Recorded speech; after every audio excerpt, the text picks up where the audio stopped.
Om Sadashiva Samarambam Shankaracharya Madhyamam Asmadacharya Paryantam Vande Guru Paramparam Ishvaro Guratmeti Murtiveda Vibhagne Vyomavda Vyaptadehaya Dakshinamutaye Namaha Sarva Vedanta Siddhanta Gocharan Tamagocharan Govindam Paramanandam Satguru Pranatosh Maha Om Shanti Shanti Shanti. Bem-vindos a mais um encontro aqui na plataforma de Zoom do Grupo Vedanta Brasil. Agora a gente está vendo um livro do James, Experiência e Conhecimento, né? Por que a importância do conhecimento? Por que a importância da experiência? Onde eles se encontram? E por que a autorrealização é uma questão de conhecimento? Eles se encontram quando a experiência é conhecida como você mesmo. Pronto. Né? Aí você tem o encontro do conhecimento com a experiência. Enquanto a experiência não é vista como você mesmo, ela é circunstancial, localizada e, portanto, sujeita a todo tipo de interpretação. A escritura, ela procurou, ao longo de milhares de anos, lapidar, aparar as arestas das várias experiências, de modo a você ter algo que possa ser utilizável por todos, mesmo aqueles que não têm experiências místicas, né?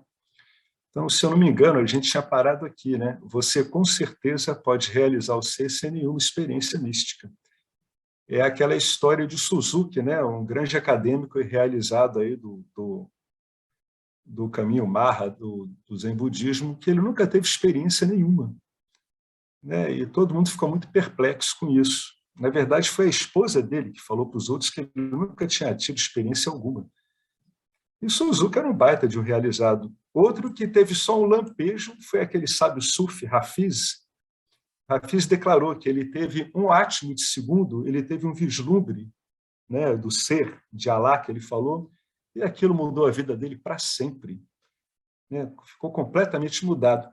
Mas Hafiz era um gênio espiritual aí, do calibre aí de Ramana tudo, bastou para ele só um flash, que é aquele sufi mais do que consumado, aproveitou aquilo para o resto da vida, né? Um flash, ele disse que foi um flash, foi um tchuf, pronto, já foi suficiente para ele. Então, vamos lá, muitas pessoas estranham muito isso, né? Elas acham que tem que ter experiências místicas, elas acham, inclusive, que o ser é uma experiência mística, quando, na verdade, a experiência mística ocorre no ser, na consciência. Outro ponto a se considerar é que a realidade é perfeita como é.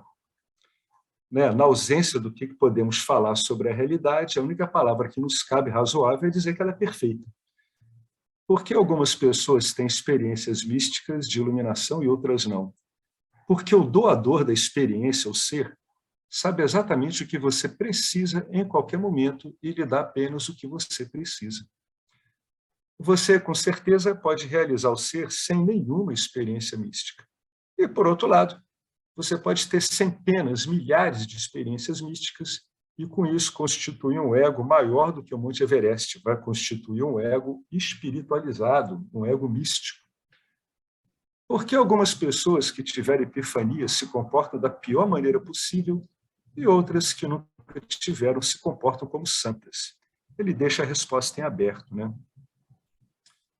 Bem, aqui ali em cima, no parágrafo de cima, isso aqui é um testemunho de fé, né, em você mesmo como ser, né? O doador da experiência sabe exatamente o que essa entidade experienciadora precisa e lhe dá apenas o que você precisa. Então, é um testemunho de fé isso aqui, de confiança, né? Tem a ver com aquilo que a gente disse que a realidade é perfeita como é. Ou você pode interpretar as experiências espirituais de tal forma que as questões espirituais realmente importantes são evitadas. Isso é muito importante, gente, o que ele está falando aqui.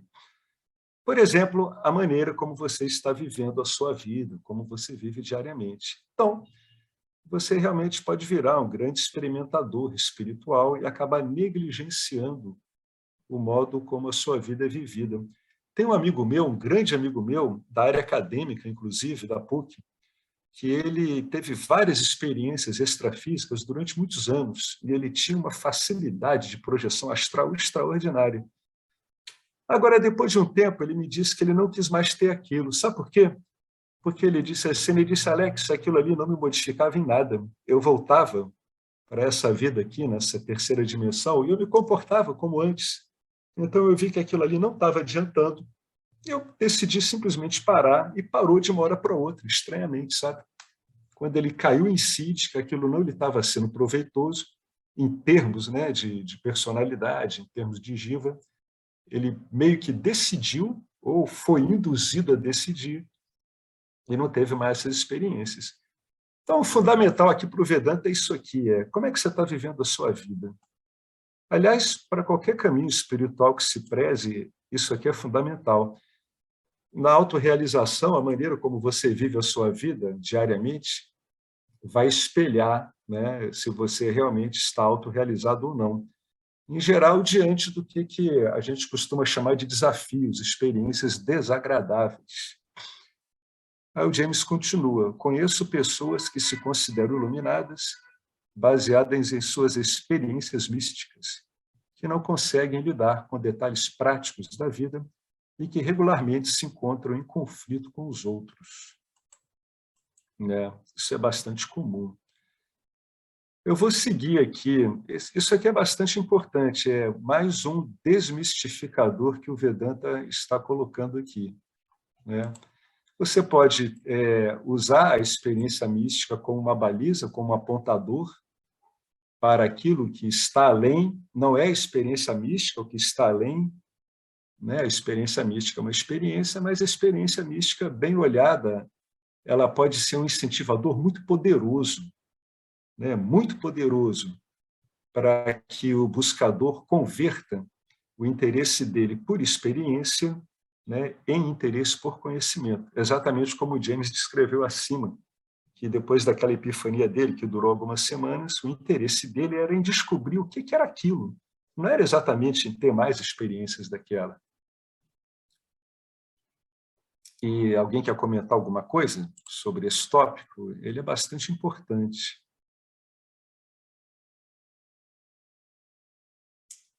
Então, eu vou passando, tá? Vou passando adiante. Isso aqui é fundamental. A experiência não remove a mente condicionada. Quando ele fala remover, é uma remoção permanente. Enquanto a experiência está ocorrendo, os condicionamentos deitam por terra, né? Em geral, eles ficam bastante, ou muito subliminares, ou realmente eles são anulados. Aí algumas pessoas dizem assim, eu desapareci, o meu ego sumiu, que é uma linguagem experiencial. Eu desapareci naquela experiência, eu sumi. O condicionamento daquele jiva que passou por aquela experiência, ele só consegue fazer uma leitura naquela hora, que ele sumiu. Porque toda a carga de vasanas que ele tem, sejam elas boas ou ruins, ela é suspensa. Em geral, fica suspensa numa experiência não dual. Então, como é que o James fala aqui? As experiências não duais suspendem temporariamente o funcionamento habitual da mente, mas quando terminam, a mente retoma os seus programas habituais novamente. Embora meu guru não desencorajasse experiências espirituais, ele está falando do Chimayananda. E, na verdade, o seu ensinamento e a sua presença provocavam as experiências mais sublimes. A experiência não remove a mente condicionada, a qual nos apegamos e que pode ser, não, e que é a causa do sofrimento. A mente condicionada é a causa do sofrimento. Agora, uma experiência mística, ela pode condicionar a mente. Então, ela transforma aquele experimentador num buscador de experiências, só que místicas. A experiência mística, ela chama muita atenção da gente, porque, em geral, ela, além de remover periodicamente, por um período de tempo, a carga de vasanas do indivíduo, ela realmente apresenta ao mundo algo deslumbrante, ou uma profunda paz, ou realmente uma impressão de falta completa de limites corporais, aí depende da pessoa. Mas, na verdade, uma experiência dessa, quando ela é lida pelo condicionamento, ela pode se tornar algo que o condicionamento começa a buscar. Então, ela vira um objeto de perseguição egóica. E aí ela vira a causa de sofrimento, né? Somente a aplicação consistente da compreensão, vinda da rigorosa investigação do ser, baseada nos ensinamentos do Vedanta, irá libertar a mente das suas noções errôneas. A gente está falando aqui do Vedanta como meio de conhecimento. Existem outros meios, mas quando a gente fala do Vedanta, é a investigação que vai eliminar a mente das suas noções errôneas. Fundamentalmente, o efeito da investigação é fazer com que você perca completamente a referência no fazedor, usufrutador. Não que essa função ela seja desligada completamente, porque uma pessoa prova coisas na vida, acha agradável, por que ela não fica condicionada a ser uma usufrutadora das experiências? Não que ela perca o fazedor, não, esse senso de fazedor, numa programação dual, ele está sempre presente, né? Num grau maior ou menor, não tem problema. Mas uma coisa é você ver essa função funcionando no corpo sutil. A outra é ser condicionado por ela, ser limitado por essa função.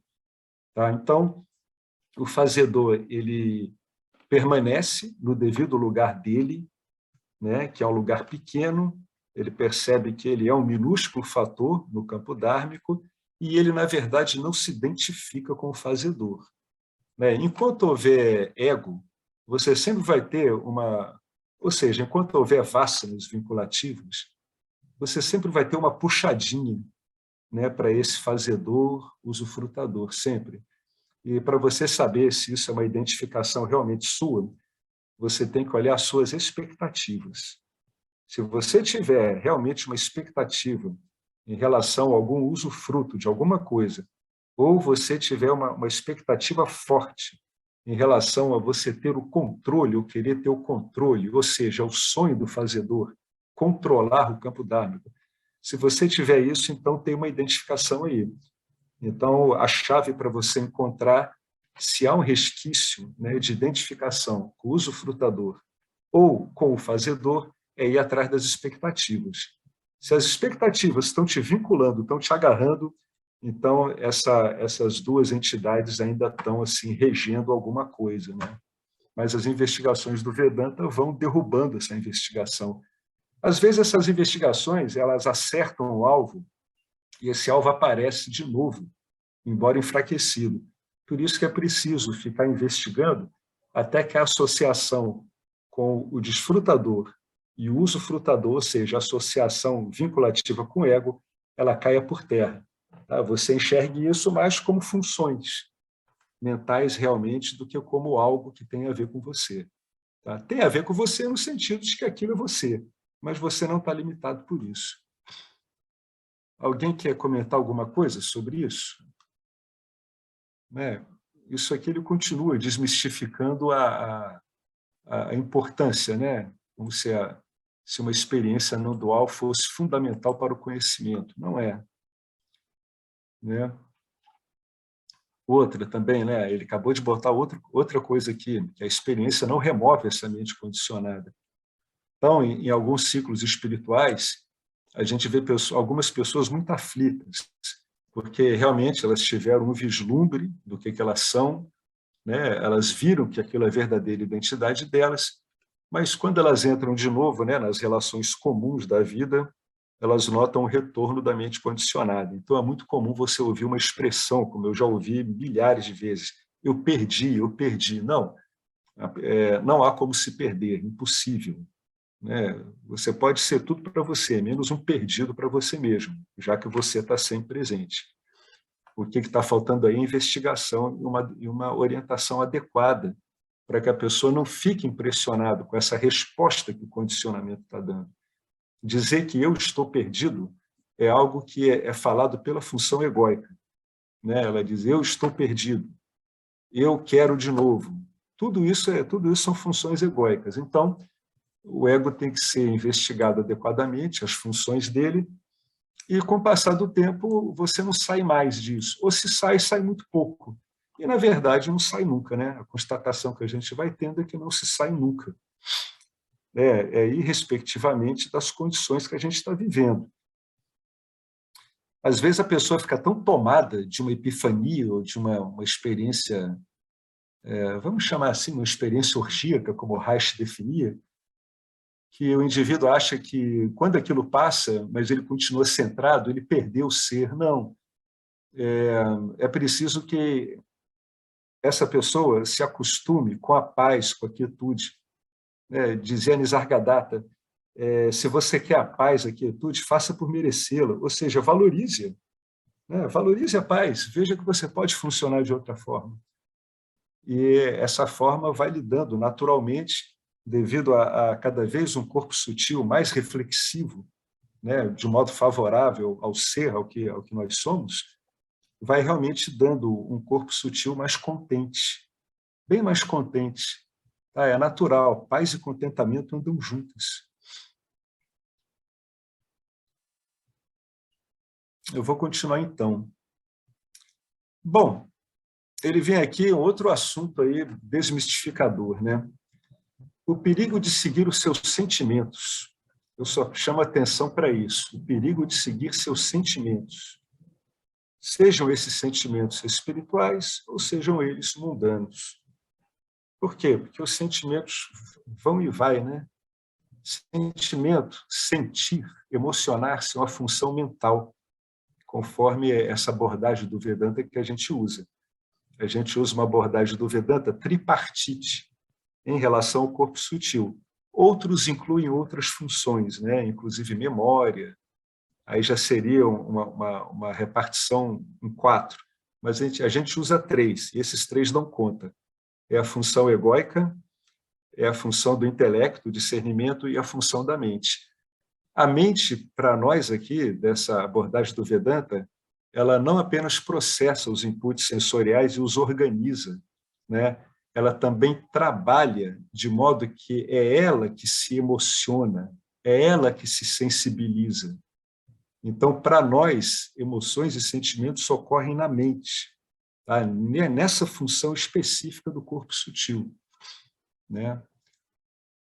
Bom, o perigo de seguir os seus sentimentos é sempre a mesma coisa, é que eles não somente não são um guia confiável para a iluminação e para a maioria de outras coisas, ele está falando do ambiente mundano mesmo, mas a forma como você se sente pode ser usada por você para justificar todo tipo de coisa, particularmente como desculpa para não trabalhar em si mesmo, né? Para não investigar, para não se valer dos recursos, né, de otimização da mente que estão disponíveis e que se mostrem necessários. Dificilmente uma pessoa entra no Vedanta com corpo sutil top, entendeu? É perfeitamente reflexiva, essas coisas, não. Ela vai indo e ela mesma vai notando que ela tem que dar ajustes, né? Particularmente na capacidade de foco da mente e na manutenção do foco. Toda o Upadesa Sara do Ramana tem uma parte dele que ele trata isso, né? A importância de você conseguir fazer a coisa básica, focar a mente e manter, focar a mente e manter. Isso é fundamental para que a investigação funcione bem lá na frente, quando o indivíduo está lidando com o Gnana Yoga, né? Fique aguardando pela experiência mística que você sente que irá libertá-lo, né? Isso ele está falando para uma pessoa que escreveu para ele, se você quiser. Mas, enquanto isso, faça a sua parte. Trabalhe nos obstáculos que impedem sua compreensão de quem você é, que é o seu vínculo fundamentalmente com os gunas tamásicos e rajásicos, mas também pode ser com os gunas satívicos. Muitas pessoas que se declararam iluminadas se encaixam nessa categoria. Teria Rajneesh Osho, o mal afamado guru dos 93 Rolls Royce, sofrido um karma tão infeliz se tivesse purificado sua mente antes, durante ou depois das suas epifanias? Ao invés disso, ele evidentemente sentiu que tinha que iluminar o mundo. veja os resultados, ensinamentos desesperançosamente confusos e o movimento espiritual que colapsou em venalidade, crimes e desilusão para dezenas de milhares de pessoas. O que você sente é apenas um código para o que você gosta ou desgosta. Eu prefiro prestar atenção nessa última frase aqui. Sempre que você estiver sentindo, né, eu estou sentindo isso. Sentir é muito bonito, é bacana sentir. Afinal de contas, nós somos desenhados para sentir, né? O GIF é desenhado para sentir. Então, sinta livremente, mas não se esqueça que o que você sente indica fundamentalmente os seus gostos e as suas aversões. Então, o que você sente está dentro daquele movimento habitual do Jiva, entre gostos e desgostos, gostos e desgostos. Na verdade, o que motiva a gente a agir é como nos sentimos, né, em relação a um objeto específico. É isso que nos motiva a agir. Então, o sentir ele tem essa função interessante, que é motivar o Jiva à ação, né? Ele desperta no Jiva, vamos chamar assim, uma agressividade saudável. Leia-se aí a capacidade de sair e em direção ao mundo e buscar o que está desejando, aquilo pelo qual sente afinidade. Agora, para a gente, que está mais interessado no estudo da experiência em si, o sentir ele deve ser olhado primeiro, fundamentalmente, como algo a ser compreendido, né? A investigação é assim: você vai vivenciando o que tem que vivenciar e você sabe que você não é aquilo, né? A gente não investiga em detrimento do Jiva. Não é você tornar o Jiva uma múmia paralítica presa no sarcófago, né? Não, você não pode sentir, fica quieto, Jiva, seu maldito infernizador. Não, não é isso. Tá? A gente aprende a lidar, né, tanto com o que nós somos, com aquilo que nós aparentes somos. A mente do investigador, ela fica uma mente olhada de fora por alguém que não está compreendendo, ela parece uma mente paradoxal, mas não há paradoxo nenhum. O investigador está resolvendo muito bem isso nele. Então, ele vai lá, ele vê o Jiva sentindo, é realmente ele, como ator, que está sentindo. Isso não prejudica a investigação dele, e ele olha aquilo com mais uma experiência, né? Mesmo sentindo tudo que aquela experiência traz para ele. A investigação ela não transforma o Jiva num robô insensível. A investigação é uma coisa que vai deixando a pessoa cada vez mais de braços abertos. Ela fica terrivelmente inclusiva, ou, se preferir um outro adjetivo, ela fica maravilhosamente inclusiva. Ela, como deixou de buscar conflitos com o meio, ela abraça tudo que vem. E aí é que vem o sucesso da investigação dela, porque o fato dela abraçar tudo que vem é onde ela consegue tirar as dúvidas dela sobre quem ela é ali, na hora, onde aquilo está ocorrendo, que é o que importa para a gente. É uma parte mais funcional mesmo. Você está absolutamente certo em não seguir irrefletidamente os seus instintos. Irrefletidamente, o que é isso? De modo condicionado. Porque eles podem ser ambíguos. Veja, você pode ver isso por você mesmo. Você pode sentir fortemente algo por X, bem como sentir o mesmo por não X de um momento para outro. Isso a gente verifica na nossa experiência comum, o tempo todo. É por isso que estou sugerindo seguir o Dharma do investigador, independentemente de como você se sente. E o que é o Dharma do investigador? É praticar o Karma Yoga, meditar, orar. Eu sempre dou muito enfoque para uma boa prece, orar, estudar as escrituras, fundamental. Não esqueça ali que meditar, orar também, podem estar enquadrados aí no Upasana Yoga. Orar e meditar estabilizam fortemente a mente. São bastante conducivas à estabilização mental. Além de expressarem algo inerente ao Jiva, a oração, por exemplo, que é algo inerente ao Jiva, expressa a religiosidade dele, não há cultura onde não há reza, isso não existe. A reza sempre está aí, a oração sempre está aí. Elas têm essa função, que é uma função estabilizadora. A gente já falou aqui que a oração ela converte emoções flutuantes em devoção a Deus. Qual a vantagem disso? Torna a sua mente unidirecionada, estável, né? E em direção a algo que você compreende como estável, você entende como confiável. Deus. Em suma, você tem que trabalhar em si mesmo com paciência e perseverança, não obstante os seus sentimentos. Você investiga os seus sentimentos também, e, respectivamente, da natureza deles, se eles trazem coisas boas ou ruins. Quando trouxerem coisas boas, investiga do mesmo jeito. A investigação passa a ser um modo de ser, um modo de você estar, até que a compreensão fique clara. E muitas vezes a pessoa investiga até o fim da vida, mesmo que a compreensão seja clara. É aquele mote budista, né? Atenção, atenção, atenção, atenção. É claro que essa atenção ela vai ficando relaxadamente atenta. Não é algo assim que você fique lá nervoso, querendo prestar atenção. Que nem a atenção de um animal. Não, o animal está lá, né? Você vê esses vídeos assim sobre animais na África, nas savanas, estão relaxados, porém estão atentos. Aparece alguma coisa, as orelhas dele já se ligam, mas tudo isso sem esforço, tudo isso é muito natural. Eles não estão sobrecarregados por memória como a gente. E quando o assentamento de si mesmo vem, você fica muito relaxado também. Então, mesmo numa grande faina, numa grande atividade, a pessoa consegue permanecer atenta, mas sem estar desgastada por aquela atenção. Começa a ficar um estado natural, é uma disponibilidade. Por isso que, às vezes, a gente vê alguns bons apontadores diretos, como a Dyashanti, Rupert Spira, insistirem muito nisso. Você está numa ampla disponibilidade, porque, na verdade, você não briga com mais nada do mundo mesmo. Então, por que você não estaria disponível? Estar disponível é a sua natureza, ela é totalmente inclusiva, ela não tem limites.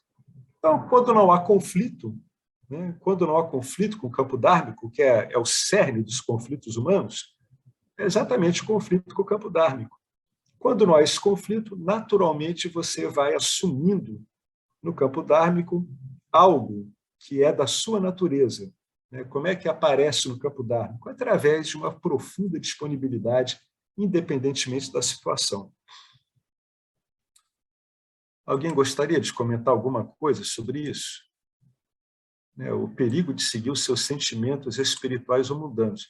É seguir de modo irrefletido, Porque quando a gente segue de modo irrefletido, a gente, na verdade, está seguindo o nosso condicionamento. E condicionamento, gente, fundamentalmente é memória. Ego é memória.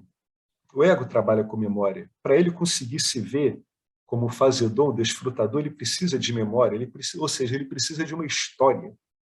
Ele precisa ter estabelecido as normas nas quais ele funciona para ele mesmo. Então, ele precisa de memória, ele precisa de uma história. Condicionamento é memória.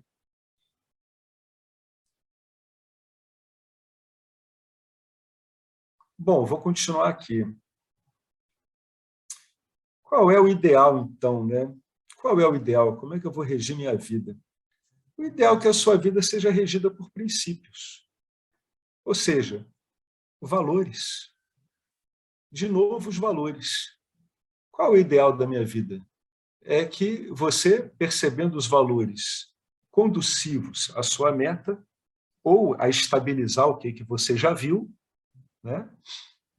você eleja esses valores. Você eleja esses valores, você passa a seguir sua vida por princípios.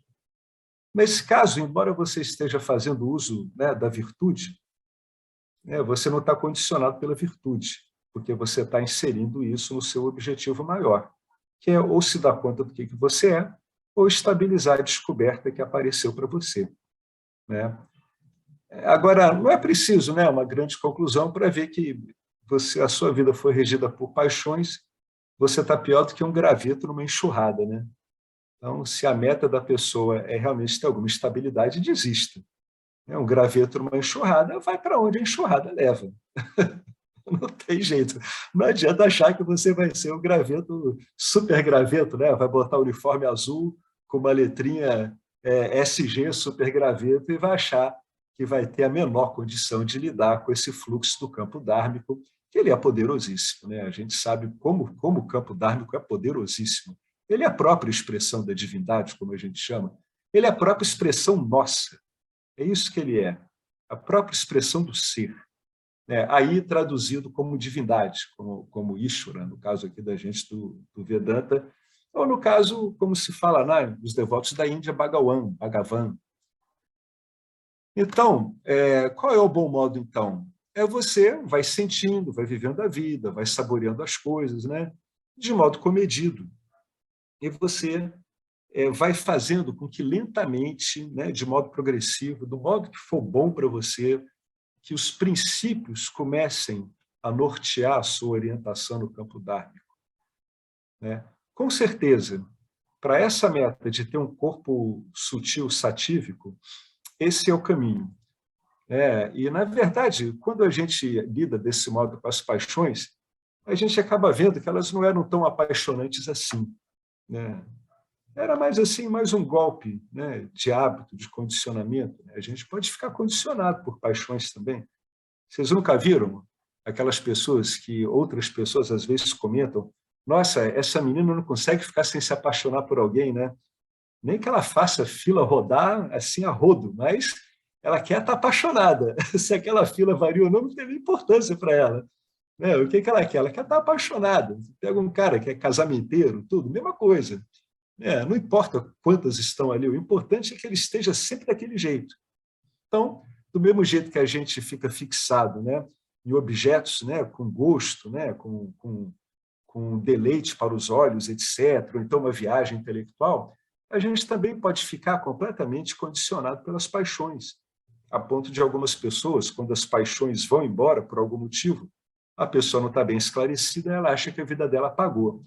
Seria a hora dela conseguir uma boa orientação e dar graças a Deus por isso ter ocorrido. Ela começa a estar pronta para investigar alguma coisa. Bom, se você segue o Dharma, você não precisa agonizar com o que sente. Não precisa sofrer. Né? O que você sente é irrelevante. Eu faço um pouco de objeção a isso. Não é que seja irrelevante, é que a sua identidade é outra.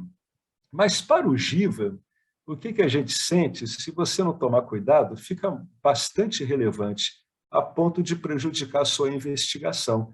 E muitas vezes prejudica até uma devoção dual mesmo.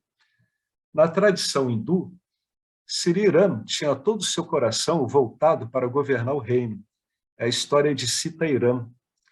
A cerimônia de coroação já tinha sido planejada e todo o reino queria que ele fosse o rei. Ram era uma unanimidade. Sua madrasta tinha salvo a vida do seu pai, o rei, em batalha. E ele, o rei, concedeu a ela qualquer bênção que ela quisesse. Logo antes da coroação, ela foi lá e reivindicou a bênção e disse que a bênção é que o filho dela fosse o rei, Bharata. Ao saber da decisão, que implicava deixar a boa vida e viver na floresta, desistindo do seu sonho, Sri Ram sorriu e disse: muito bem, é dever do filho honrar os desejos do seu pai. Na tradição hindu, isso é crucial, isso é fundamental. Se o indivíduo ele não honra os pais dele, em especial o pai, no que cabe, no direcionamento de vida, tudo, ele fica um cara praticamente banido daquele clã familiar. É assim que se estrutura a sociedade lá. Então, é o Dharma daquela sociedade. E ele foi viver na floresta. Foi mesmo. O pai também, embora toda a sua vida tivesse sido dedicada a ver Ram governar o reino, não hesitou em conceder a bênção à sua esposa, porque era uma promessa que ele tinha feito. E ele não podia quebrar a promessa. Em ambos os casos, o instinto não foi a base da decisão. E esses homens estavam bem felizes de seguir seu Dharma, estavam com a consciência em paz, pois sabiam que o Dharma leva sempre ao bem maior. Ao bem maior, ao bem de onde? Ao bem do campo dármico. Seguir o Dharma leva a que bem? Ao meu bem? Talvez. Ao bem de Sikrana? Talvez. Agora, com certeza, seguir o Dharma leva ao bem maior, ao bem do próprio campo dármico. Dharma significa que são os princípios e não as paixões que comandam a vida. Seguir instintos é outra maneira de dizer o que eu quero e o que eu não quero. Mas o que você quer ou não quer é de fato o que você precisa espiritualmente? É.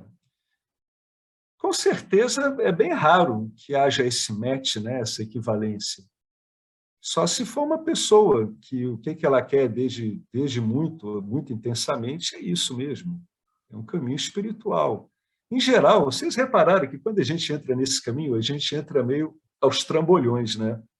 A maior parte entra meio porque vai levando umas cotoveladas, uns encontrões da vida. Então, você acaba arrastando muito rabicho de hábitos, né? Que você está condicionado a lidar no campo dármico conforme seus gostos e desgostos. Mas, com o passar do tempo, você começa a entender a importância tremenda disso que ele falou aqui. Será que o que você quer ou não quer é de fato o que você precisa espiritualmente? Então, a pessoa tem que saber o que ela está precisando espiritualmente. Se ela quer a liberação, então o que ela quer ou não quer é meramente um objeto e ela tem que lidar com isso desse jeito. Não obstante o personagem viver à vontade esses quereres, né? Mas é claro que ele vai sendo, né, paulatinamente conduzido, lapidado, moldado, de modo que ele fique mais responsivo a essa meta espiritual. Convém não forçar. Né? A gente está usando o Vedanta. O Vedanta ele é fundamentalmente compreensão, não é forçar. Mas é preciso uma certa insistência, por causa dos componentes de inércia e de resistência, né, que qualquer elemento do campo dármico tem. A gente sempre fala isso. São dois os componentes. Tem o componente de inércia, né, por isso que é uma certa dificuldade de moldar as coisas, e tem o componente de resistência. Tá? Os hábitos, o condicionamento, eles possuem uma capacidade de engendrar recursos de resistência. Isso tem que ser lidado com muito esclarecimento e muita paciência. Considere aqui a questão dos relacionamentos, que, de certa forma, são como símbolos de toda a sua confusão existencial. Ou seja, em geral, a gente se confunde por causa de relacionamentos. Ele estava falando para uma mulher que tinha escrito para ele, né? Você é uma mulher vivaz, inteligente e atraente. Não deveria haver qualquer problema em arranjar um cara que uma parte em você parece realmente querer. No entanto, você nunca parece encontrar o homem certo. Por quê? Por que motivo? Aí o James continua. O que eu acho é que porque uma outra parte sua, a parte mais elevada, a parte dármica, sabe muito bem que relacionamento não é o que você precisa.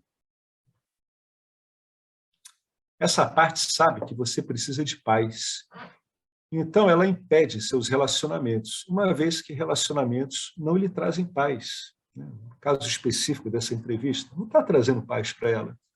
Eu tenho sugerido por muito tempo que você busque a paz e veja se um relacionamento não lhe cai no seu colo de graça. Um relacionamento adequado, já que você buscou primeiro a paz. Vocês entenderam a nuance do raciocínio dele? Né? Primeiro se coloque, né, fundamentalmente, de coração, como uma pessoa que quer paz. Então, será que um relacionamento apropriado a isso não vai aparecer? Tem toda a chance de aparecer, toda a chance. Um relacionamento adequado para a coisa que ela acha mais importante, que é paz. Ou você pode até descobrir que a paz é muito mais significativa do que um relacionamento, especialmente se for com alguém que não sabe quem é, né? Quem é essa pessoa? Ela não sabe por si quem é. Então, talvez ocorra um choque aí. Isso é questionável. Uma pessoa que ela sabe quem ela pode muito bem lidar com uma outra pessoa bastante dármica, que a probabilidade de conflito vai ser muito pequena, né? Que não necessariamente sabe quem ela é, né? Não sabe que ela é o ser. Mas, muitas vezes, as pessoas que sabem quem são acabam lidando com pessoas que não sabem quem são. E, muitas vezes, pessoas rajásicas. Aí fica um pouco complicado mesmo, porque vai haver uma dificuldade de comunicação. Agora, muitas vezes lida com uma pessoa satívica, né, que acaba sendo uma pessoa dármica. Aí é bem mais fácil lidar com uma pessoa satívica, dármica. né? Gera muito menos conflito, porque o problema do relacionamento é o conflito entre quereres, ou entre não querer e querer. Talvez você busque um relacionamento porque não está em paz. Olha que interessante, né? Será que não é isso? Será que ela não está buscando o relacionamento porque não está em paz? Por isso que ele diz, para primeiro ela procurar a paz. Talvez você acredite que se tiver o homem certo, você irá se acalmar e ser feliz. Bom, o que há de errado nessa ideia? Se você tiver um homem certo, né? Se você tiver uma experiência onde vai encontrar um parceiro certo, você vai se acalmar e ser feliz. Ficou essa dúvida. O que tem de errado nessa ideia? Ela está se condicionando a uma situação, né? Se é o caso dela aqui, ela está trabalhando com uma situação provável que, naturalmente, sendo o campo dármico, vai apresentar suas instabilidades. Isso é o que tem de errado nessa ideia. Então, por isso que é mais interessante ela buscar a paz mesmo, né? É aquilo que nos Argadata dizia. Vocês já repararam que isso é muito importante, o que ele dizia? Porque eu vejo as pessoas dizendo, eu mesmo, eu sempre disse para mim, eu quero paz, eu quero paz, eu quero paz. Mas depois de uns 30, 35 anos, 40 de observação, eu sou capaz de jurar que nessas 4 décadas, o que eu estava querendo não tinha como ter paz nenhuma. Como é que vai ter paz? Então, a pessoa ela tem que ver, né, o que é paz, né? Se eu estou tendo conflito com o campo dármico, eu estou querendo paz? Não, é fácil. O campo dármico, nesse sentido, Ishvara, a gente muitas vezes briga muito com Ishvara, reclama, porque Ishvara não tem como dar quartel aos nossos desejos, né? Então, a gente acaba levando muita topada no poste. Aí briga com Ishvara, briga com o campo dármico. Pô, que sacanagem, ocorreu mais uma coisa errada. Mas, olha, se não houvesse esse campo dármico assim, com umas leis tão bem estabelecidas, a gente estaria que nem um monte de pipa voada, né? Totalmente descontrolado, cometendo excessos cada vez piores. Então, o campo dármico ele é uma baliza, quando ele é visto assim, ele é uma baliza fundamental para a gente se aprumar, né? Até para a gente ficar com uma boa capacidade de autoinvestigação, tudo. Se olhar desse jeito, o campo dármico te indica direitinho. Ele diz assim, você me desculpe, eu compreendo o modo como você pensa, mas o que você está pensando não é paz. Se fosse paz, você não estaria dando tanta cabeçada por aí. Então, vale a pena você olhar e ver o que é que você está entendendo por paz. Por isso que o Vedanta ele é muito questionador, ele questiona qualquer coisa. Qualquer coisa. Né? Ele questiona o que a pessoa entende por paz, o que a pessoa entende por contentamento, e ele faz um questionamento que é meio feroz. Será que o que você entende por liberdade é liberdade mesmo? Esse é um assunto delicadíssimo. Ele é muito complicado a pessoa entrar nisso. O que eu sei é que depois que fica claro o que você é, a sua ideia que você faz de liberdade, ela sofre uma mudança radical, mas é muito, muito radical. Praticamente, o que você passa a entender por liberdade não tem nada a ver, não tem intersecção nenhuma com o que as pessoas acham que é liberdade. Parece que não há tergiversação entre essas duas posições, não há ponto de intersecção nenhum. Né? E para você ver, né? E liberdade é dos nossos valores mais caros, mais preciosos. Mas veja, mesmo sendo precioso, mesmo expressando o que é a sua ilimitação aparecendo no campo dármico, o que a gente entende por liberdade naturalmente está sujeito a flutuações, dependendo do tipo de identificação que a pessoa tenha. Né? Então, Dharma significa que os sentimentos não determinam o que você faz. Tá? Aqui é uma linguagem bem de Karma Yoga, a menos que estejam em harmonia com o Dharma. Da forma como eu vejo, eu, James, né, falando, o mais elevado Dharma é uma mente clara e em paz. Se você não tem isso, se você não tem uma mente clara e em paz, como pode qualquer coisa, especialmente um relacionamento realmente dar certo na sua vida? Algumas vezes, seu instinto lhe diz o que fazer, e isso está em completa harmonia com o Dharma, conduzindo à paz. Mas, às vezes, seu instinto lhe diz para escolher algo que leva à miséria. Para que serve esse instinto, então? Deixe o instinto falar, mas não deixe que ele comande. Né? Acolha, é aquela coisa, né? Acolha o instinto, mas trate-o como mais um objeto no campo dármico. Não brigue com ele. O instinto vai lhe dar efeitos, vai dar efeitos no jiva, naturalmente. Né? Vai dar impactos. Né? Toda experiência continua dando impactos no jiva, mas não do jeito que era antes. Aí ele vai falar uma coisa muito específica da cultura da gente, que a cultura ocidental, ela é especialmente focada, né, numa necessidade Alex, preemente do ego em relação a tudo. Oi? eu queria falar só uma coisa, onde você, Sim. na última frase aí, deixe o instinto falar, mas não deixe que ele comande. Eu acho que aqui cabe aquilo de que a Vassana, quando ela vem, a gente analisar, né, e ver se esse instinto, né, que está trazendo essa Vassana, que está falando, se ele é dármico ou não. Ou seja, Boa. você tratar como uma mera preferência, ou seja, É. não deixar ele comandar. Vem, você examina, é dármico, tudo bem. Se você examinar bem, você tiver com a mente boa, você vai entender que não é, aliás, que é dármico, entendeu? E não deixa ele comandar tal. Então você vai tratar como uma mera preferência, que vai jogar um osso para o cachorro para satisfazer ou não, É. né? É, eu vi assim. É isso mesmo, você puxou pela conjunção com as vássanas, né? Você vê se é uma vássana, né? Uma vássana rajásica, tamásica. Também é uma boa leitura que pode se fazer, né? Esse instinto bateu aí, ele está representando que vássana, né? Os Esse quereres e não instinto, quereres, né? é, que instinto é esse? Pela vássana que ele está representando, será que ele já apareceu de outra forma? Né? Apareceu como um querer mais específico, né? Uma repulsão mais específica? Marcelo deu aqui uma mapeada pela qualidade da vássana, né? Pelo instinto, ele consegue ver que vássana está baixando ali. Está vendo como é que tem recurso, Vedanta? Agora, o que a pessoa precisa fazer? Ela precisa parar, né? Ela precisa se conter. Vocês lembram de Raul Seixas, né? Em Metrô Linha 743? Ó, gente, pensa melhor quem pensa parado, viu? É por isso que todos esses caras dizem, olha, reduz a atividade. Eles não falam isso para a gente ficar uma mosca morta, não.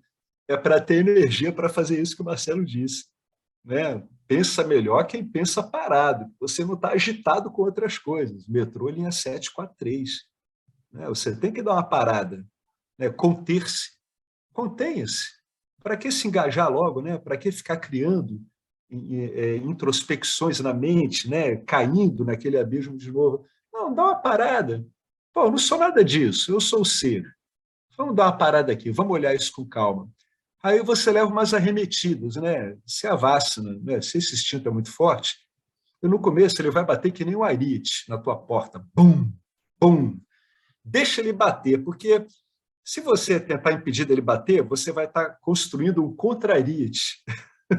Aí você já vai estar criando uma confusão tremenda. Você vai estar usando parte do seu esforço, que era para estar em contemplação, para criar uma proteção contra isso. Não, isso não é hábil. O importante é se conter, né, e olhar, e aprender a levar essa mordida da vássana, sabe? A vássana morde. Tem que saber levar essa mordida, levar esse cutucão. Você já viu um bom boxeador? Como é que ele sabe apanhar bem? Né? Você já viram um bom lutador que não sabe apanhar bem? Ele nunca vai ser um bom lutador, impossível. Um bom lutador é aquele que sabe levar umas bolachas e esperar a hora certa. Fica lá apanhando, apanhando, se acostuma. Dali a pouco, aquela pressão ela diminui. Né? A própria mecânica que significa isso diminui. Qual é a mecânica? você é a luz do mundo, como dizia Jesus, e é como o Vedanta diz, você é a luz do mundo. Isso quer dizer também que é você que anima os objetos do mundo.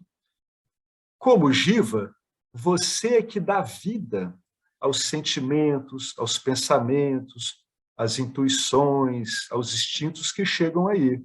Então, eles chegam a toda, habituados a ter parte da sua atenção, porque é ela que vivifica eles. Sem você, isso tudo é objeto inerte. Então, inicialmente, aquilo ali dá um impacto mesmo, né? A pessoa estranha aquele impacto. Ela estranha o impacto porque ela não está mais indo. Se você tivesse indo com isso, você não estaria passando por impactos. Mas como já não está indo, você começa a sentir a puxada da Vassana. Ela puxa o cara. Puxa mesmo, ela tenta puxar, como se fosse um raio trator. Mas está usando a sua atenção para fazer isso.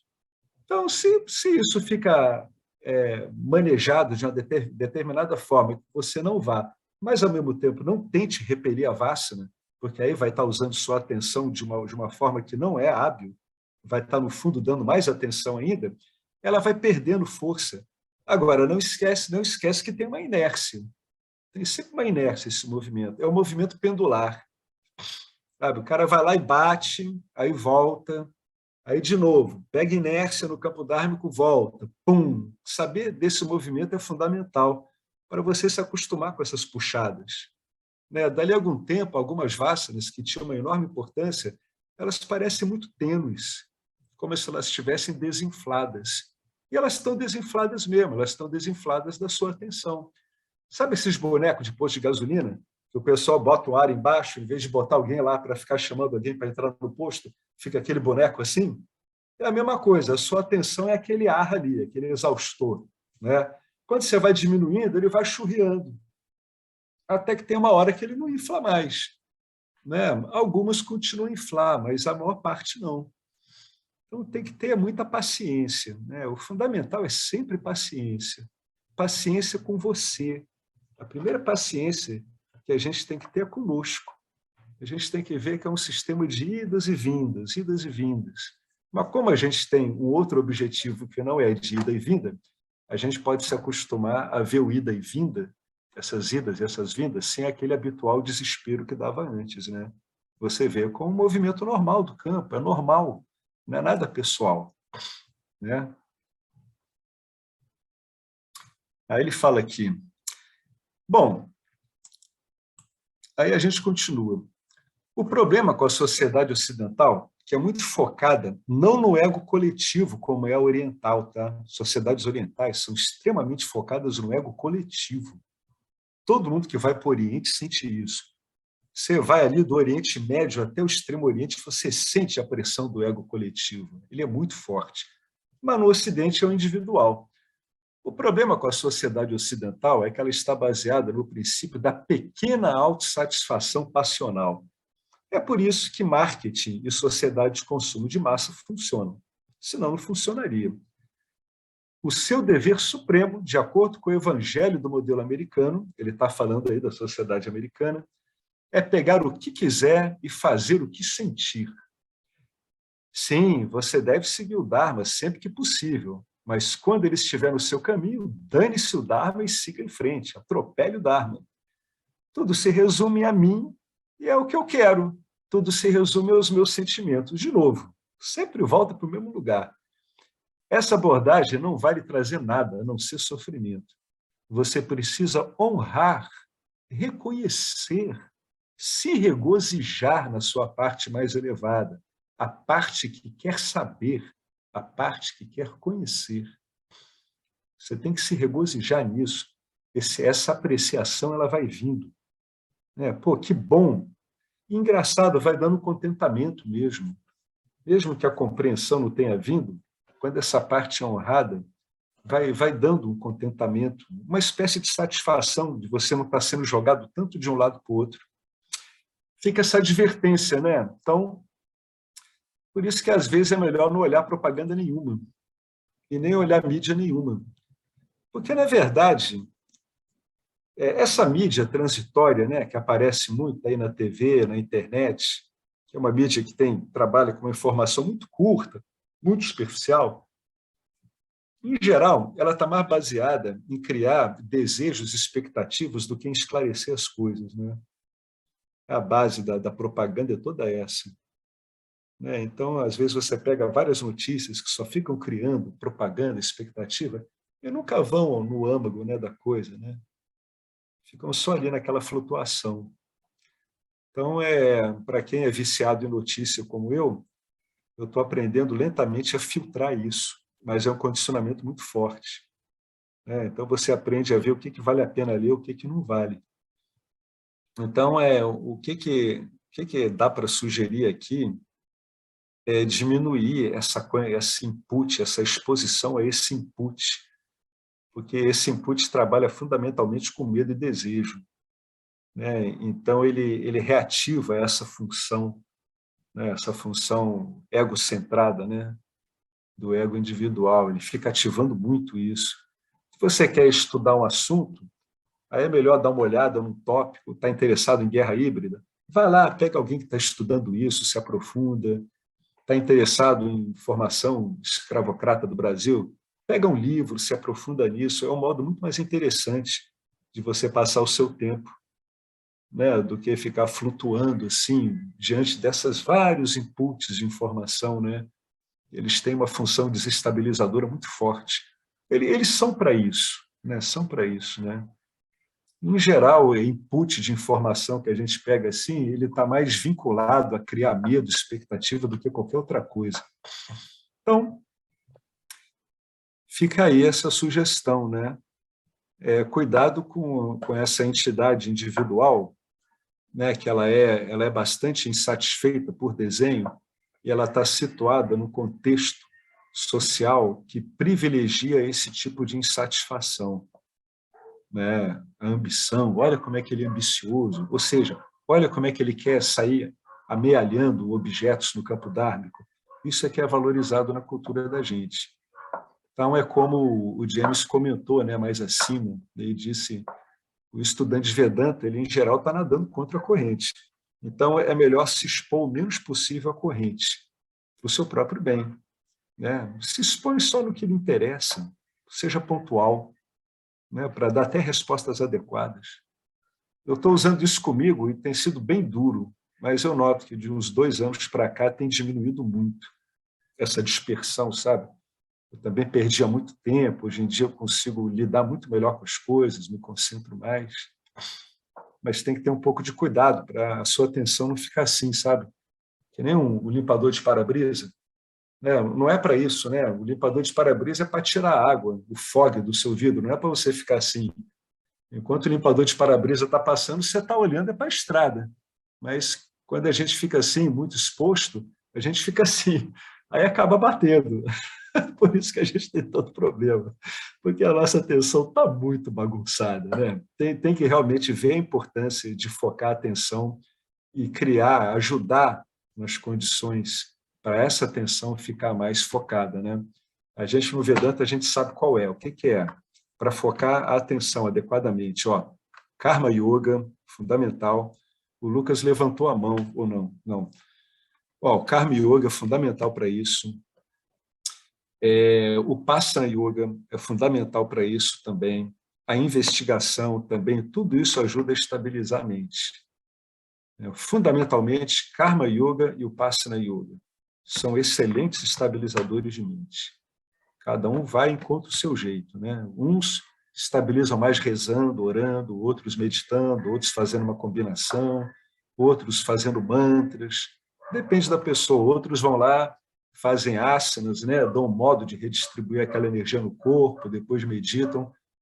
Mas buscar essa estabilidade aí da mente é fundamental. Né? E tem muito recurso para isso. A gente não pode esquecer isso. Esse é o trabalho de casa que tem que ser feito. Se a mente está instável, tem recursos para estabilizá-la. E a outra é aquela básica, é cultivar os valores conducivos à liberação. Esse, mediante uma adequada reflexão, pode ser um dos estabilizadores mais poderosos. Vai te poupar de muito problema. Alguém quer comentar alguma coisa sobre isso que a gente falou aqui? Não, isso que você falou agora aí é ir buscar lá as qualificações, né? É bom dar uma lida Isso, nas qualificações, e isso vai ajudar muito mesmo, porque sem uma mente clara, fica difícil mesmo. fica difícil. É impossível, até dizer. É, eu não queria tocar nessa palavra, mas já que você tocou, é Não é, impossível nesse mesmo. sentido, Sem uma mente clara, é mas o impossível. Ramana, mas ele já estava qualificado, né? Eu Quem tinha está mente ralando clara. aqui tem que ilustrar, quem está É, ralando aqui tem que ilustrar muito o espelho, não tem né? jeito, não tem Isso jeito. aí. É isso que o Marcelo falou, é o resumo, né? O que você faz, né? Volta e meia, você vai lá e revisita as qualificações, aí vê, como é que está isso aqui, isso aqui, isso aqui. Que recursos eu tenho para lidar com isso? Eu tenho esses, esse. Ah, eu estou muito incomodado com uma coisa aqui de família, tudo. Não tem problema, você vai, procura um auxílio terapêutico, procura um auxílio profissional, sempre dentro desse âmbito maior do autoconhecimento. Tudo isso é válido, contanto que a pessoa não perca a meta e ela compreenda a importância dessas qualificações para a meta. As qualificações são importantíssimas, muito importantes. Não é à toa que tudo que é texto, né, fala disso. Tem o Upanishad, que é o Kata, que ele fala, né, de um menino que vai querer saber a verdade.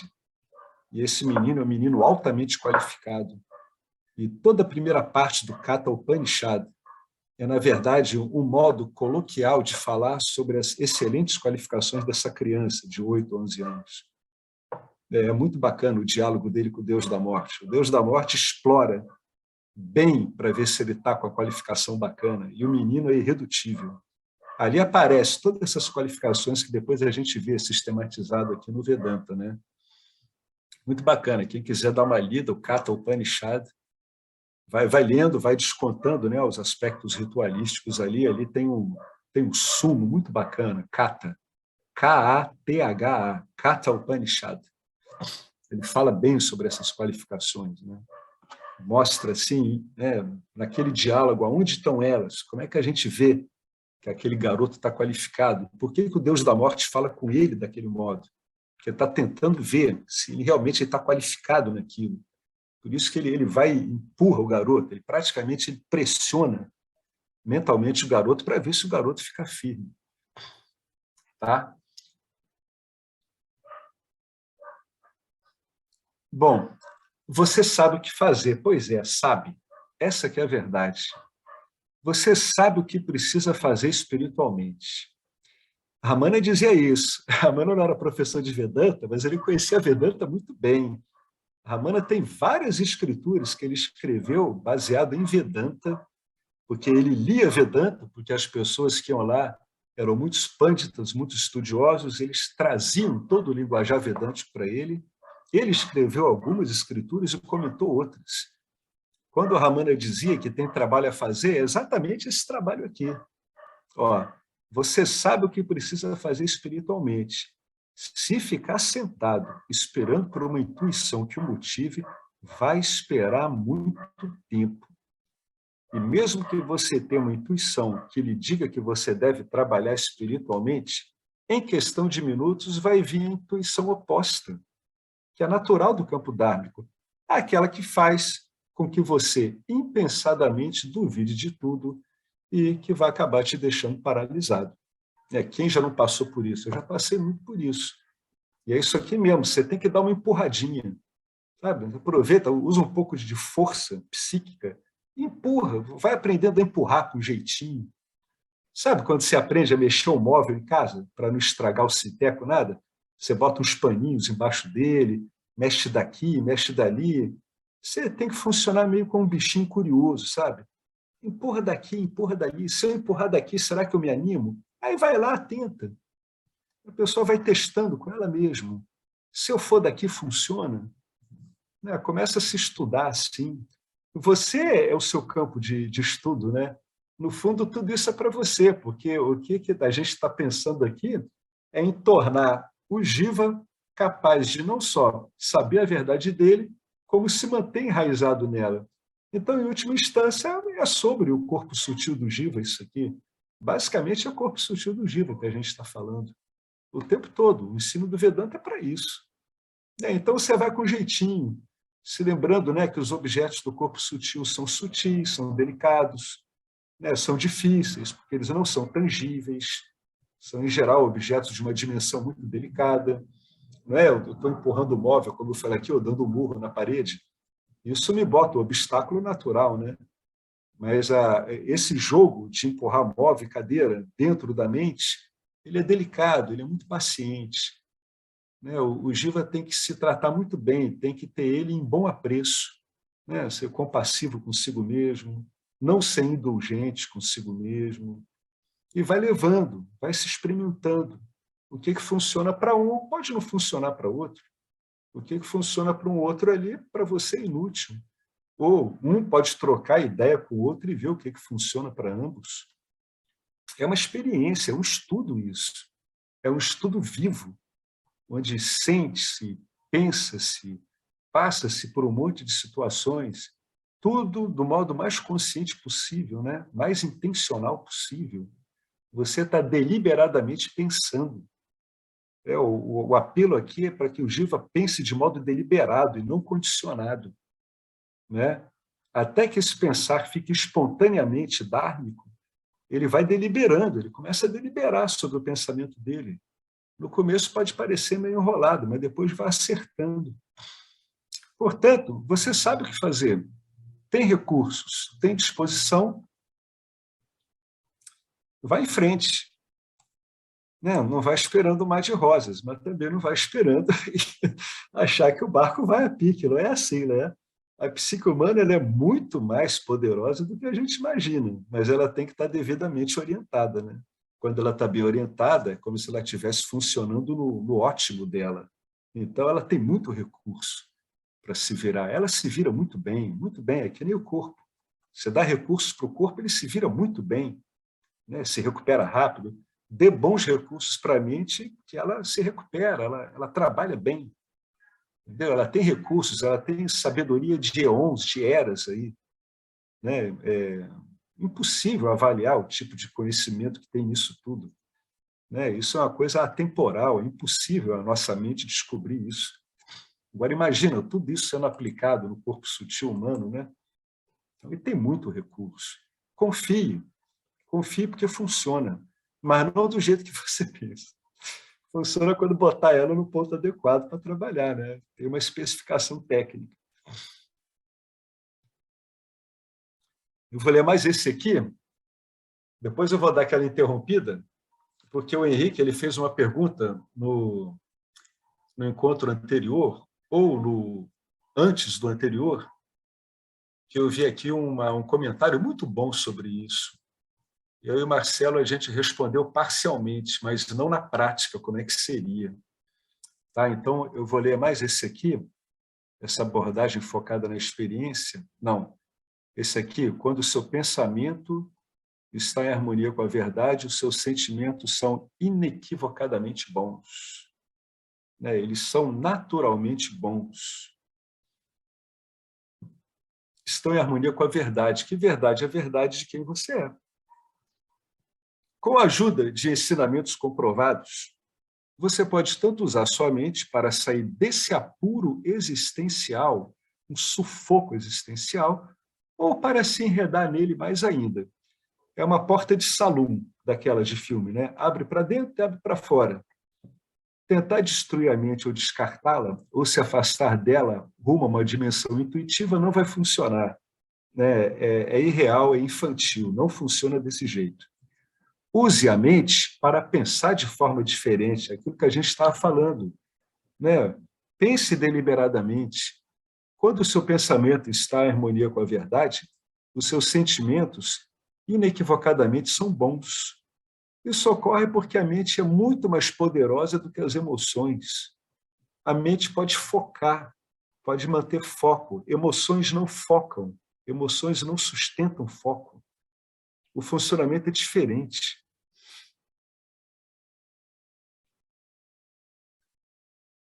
Infelizmente, desde os anos 60, ficou na moda, nos círculos espirituais, abandonar o intelecto, a capacidade de discernimento, em prol dos sentimentos. O James viveu bem os anos 60, né? Ele tinha lá seus 20 e poucos anos, Ele bota: eu lembro de um dos slogans daqueles dias. Se isso faz você se sentir bem, faça. E o Vedanta diz: se isso faz você se sentir bem, tente entender por que isso faz você se sentir bem. Tudo tem a ver com o porquê no Vedanta.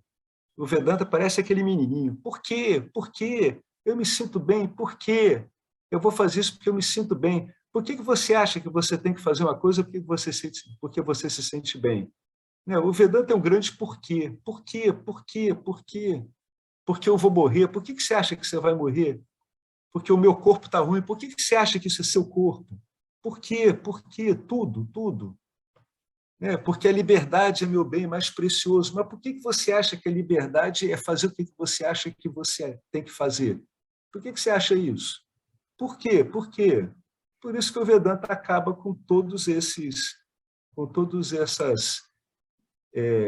estruturas rígidas que tem dentro da gente. Porque o Vedanta questiona tudo mesmo. Eu nunca vi uma coisa dessa. Aqui tem um comentário do Henrique referente à busca pela paz, né? Ele percebeu que as pessoas, as circunstâncias, né, o que ele achava que ele queria, não eram realmente o que ele queria. Ele acabou vendo isso, acabou ficando claro para ele.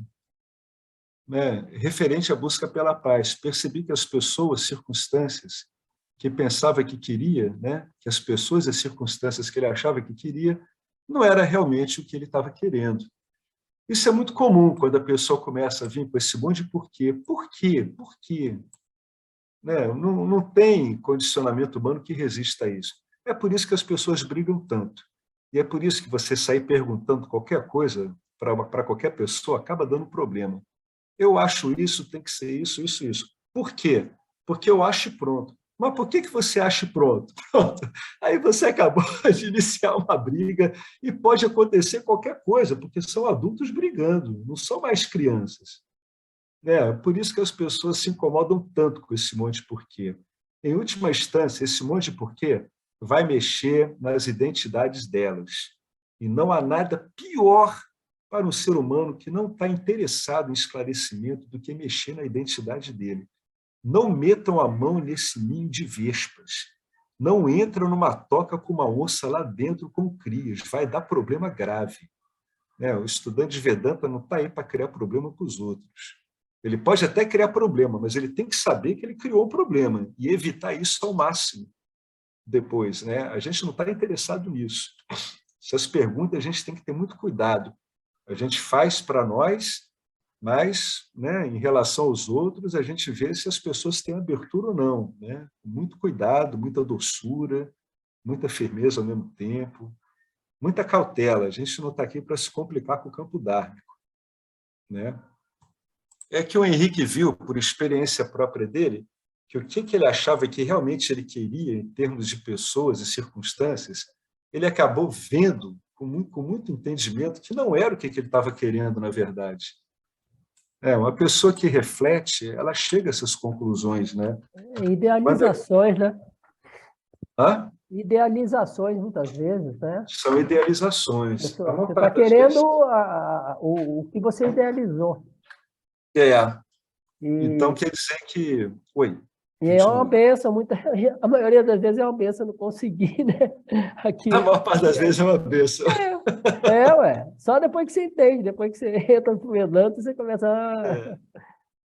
Quando o cara está andando, correndo no campo d'água, o campo d'água bota a mão no peito do cara, alto lá, Pum, e o cara cai de bunda no chão, ele fica... Onde você pensa que você vai? Onde você pensa que você está indo, espertinho?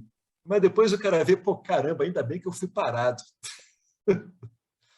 Ainda bem que eu fui parado, porque ia acabar dando problema.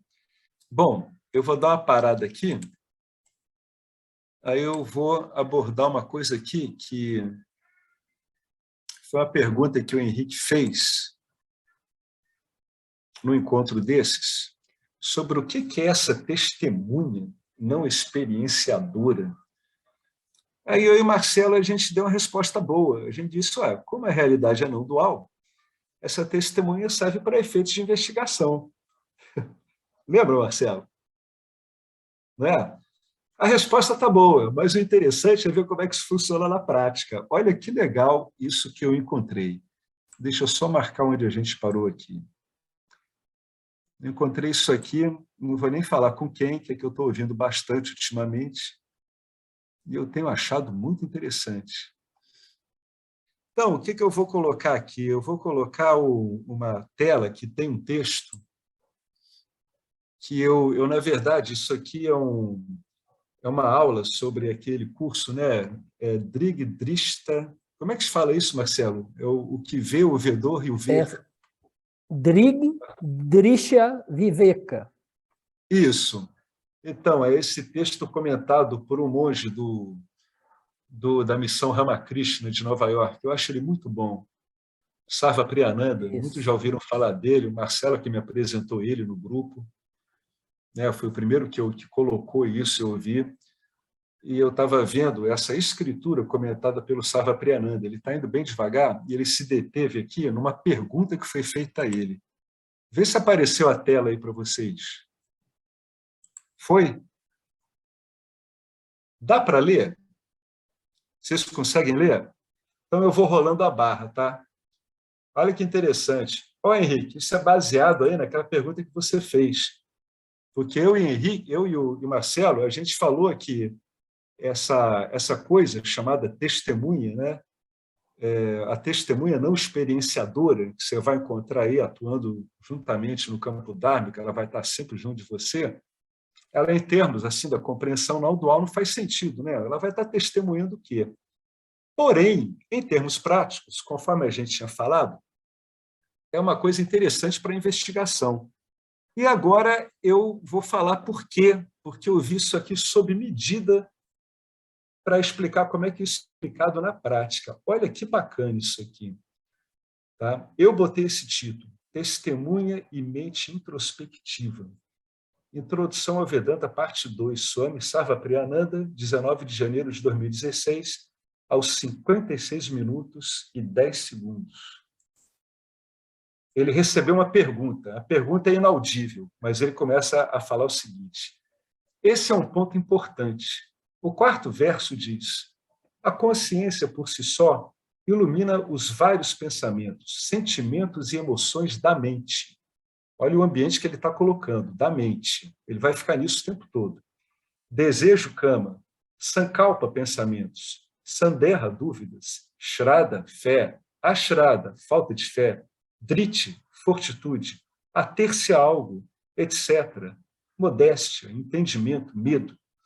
E todas as coisas como essas são iluminadas pela própria consciência. O que está surgindo na mente? Eu direi que é muito sutil, mas há um ponto aqui. Veja, a dúvida que pode surgir e deve surgir é a seguinte: por que você disse que a consciência ilumina tudo isso? Por que você não disse que a mente é quem está pensando sobre a mente? Agora ficou interessante. Aí eu digo, a consciência ilumina um pensamento na minha mente. Mas não é a mente pensando sobre esse pensamento? Por quê? Porque a mente pode fazer isso. Esse é o ponto. A mente é desenhada para pensar sobre coisas. Então, as coisas sobre as quais a mente pode pensar estão no mundo lá fora. Elas estão no corpo. Eu também posso pensar no meu corpo. Eu posso pensar sobre os meus pensamentos. Estou tendo pensamentos espirituais. Estou tendo pensamentos não espirituais. Estou tendo bons pensamentos e maus pensamentos. Estou tentando me lembrar de algo. Não consigo me lembrar de algo. Isso é a mente pensando sobre si mesma. Isso é chamado de introspecção. O que é mencionado aqui nesse verso não é introspecção. A gente vai ver a consequência disso. Um simples teste disso é o seguinte: mesmo quando não estou introspectivo, suponha que eu esteja totalmente absorto em uma atividade, eu continuo consciente. Estou consciente, estou ciente da atividade. Eu não estou pensando sobre os pensamentos, mas continuo pensando, eu continuo sabendo que estou consciente.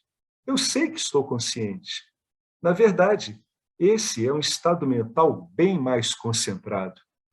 E a segunda prova de que os vedantinos dão de que a consciência é diferente da introspecção é que existe consciência também no sono profundo, onde a mente não está pensando. Ela foi desligada, mas há consciência. Muitas pessoas não ficam convencidas disso, elas acham muito difícil de compreender. Isso aqui a gente já viu bastante em várias aulas aí do Vedanta, do professor Arlindo.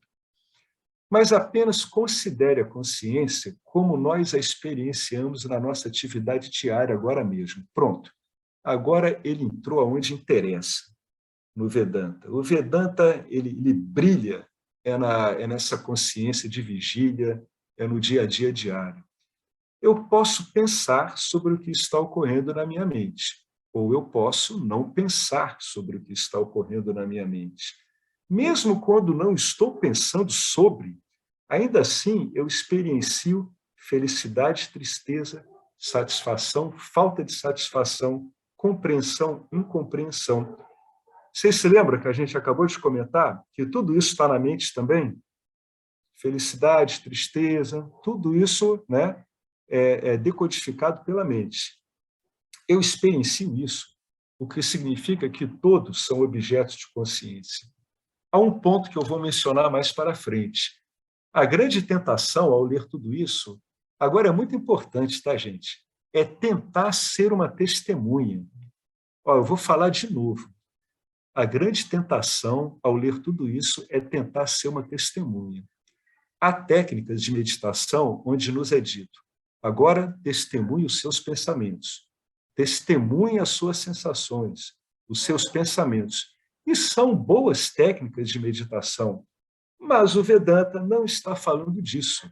A testemunha da qual o Vedanta fala é uma testemunha, quer você tente sê-la ou não, quer você leia Vedanta ou não leia Vedanta. A testemunha é sempre a testemunha. Não é uma testemunha criada. Não é uma testemunha que criamos através do esforço.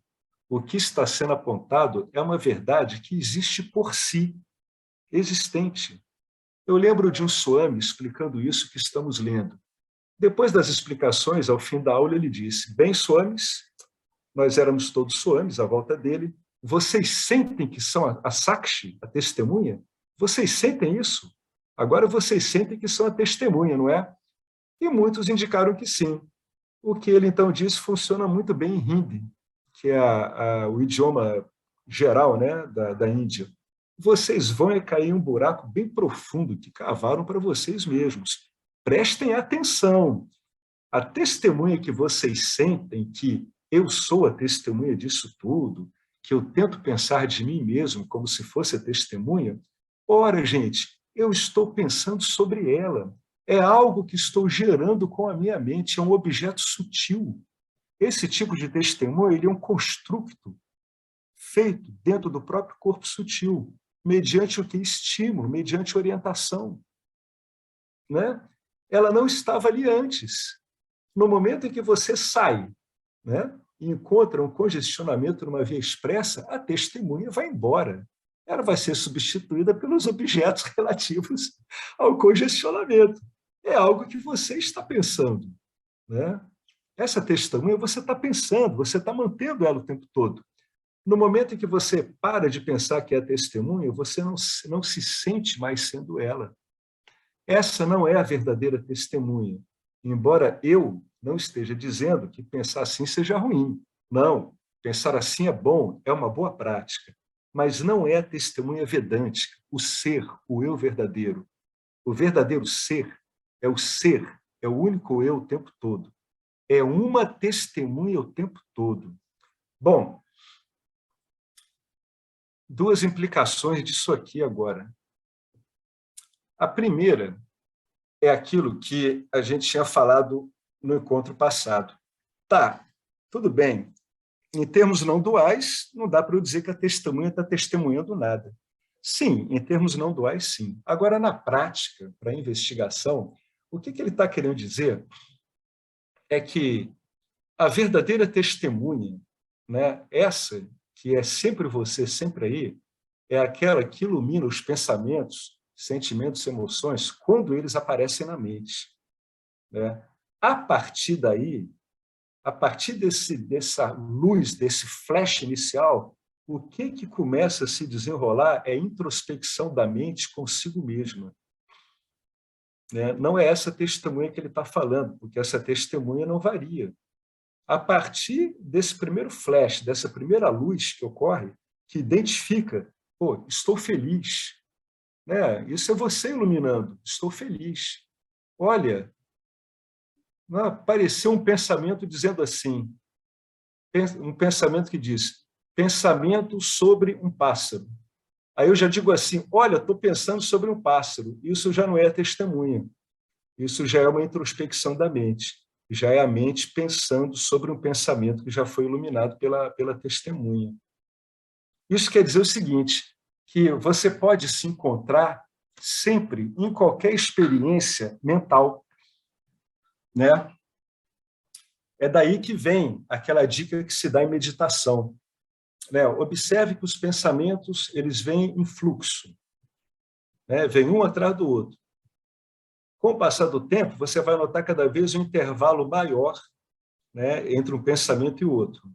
Então, aonde você está, aonde é que você não muda, é entre esses pensamentos. Ali está a testemunha, né, não experienciadora, porque ela não muda nunca. Ela só faz iluminar. A única coisa que ela faz é iluminar, é tornar claro. Vem aquilo, você sabe por causa dela. A partir dali, todo o resto é introspecção mental. Tá? Então, você sempre pode encontrar você, a testemunha, na experiência, como aquilo que não muda. É essa que é a testemunha que a gente tinha falado. Né? Para que serve isso, então, essa testemunha não experienciadora?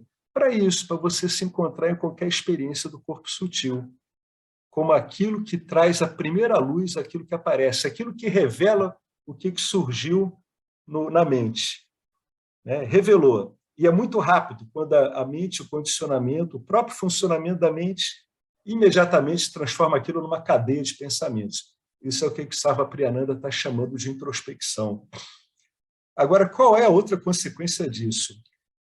É que muitas pessoas, às vezes, eu já confundi muito, achar que investigação é resolver problema de vásanas. Não é resolver problema de vásanas. Tá? Na investigação, você sabe que você não é a vássana. Por quê? Porque a vássana foi iluminada por você. Você aprendeu a distinguir a luz que você é daquilo que ela está iluminando. Posteriormente, quando essa vássana já está iluminada lá na mente, ela começa a dar os efeitos habituais que as vássanas dão. Né? Isso é uma mente também trabalhando introspectivamente sobre si mesma. Tá? Então, a investigação não é você ficar clareando esses processos mentais.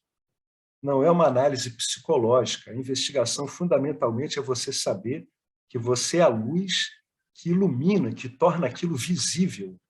Sem a luz que você é, isso não é visível pela mente. A mente não consegue ver isso.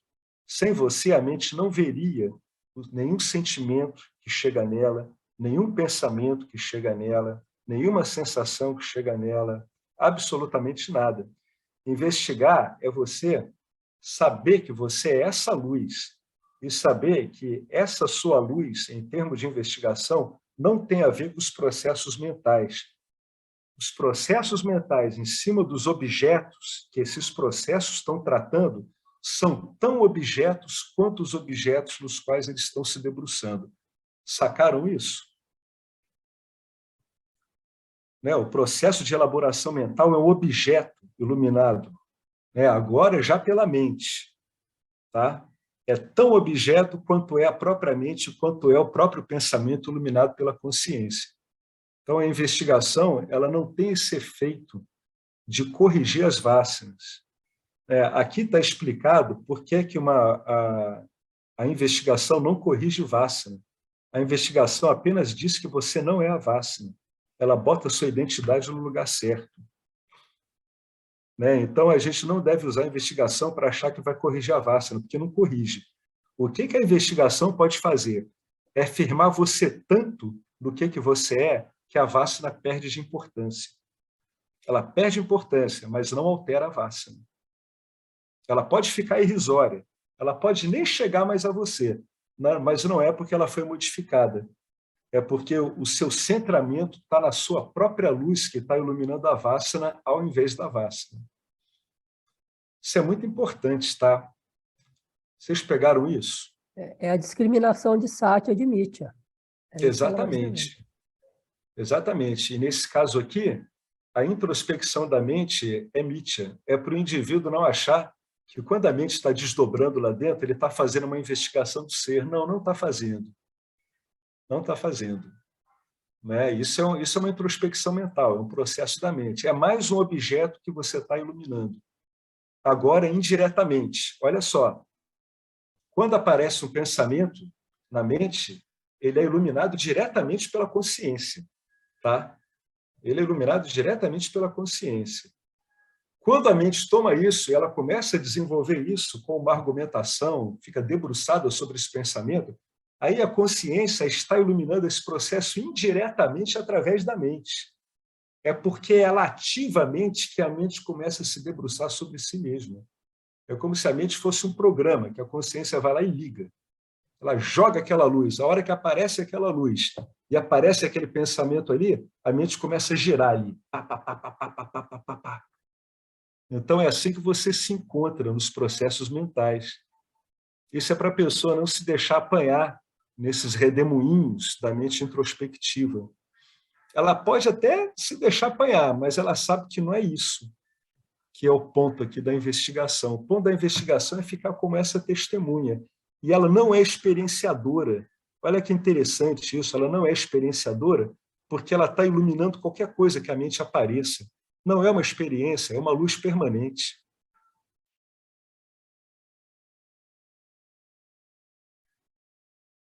Foi? Não é uma experiência.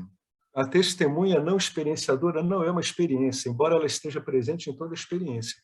Então, isso aqui é para servir para isso, para fazer a investigação correta, para entender que realmente, na nossa experiência, a gente encontra essa testemunha não experienciadora, na nossa experiência dual, a gente encontra ela, tá? Porque o Vedanta investiga uma experiência dual, tá?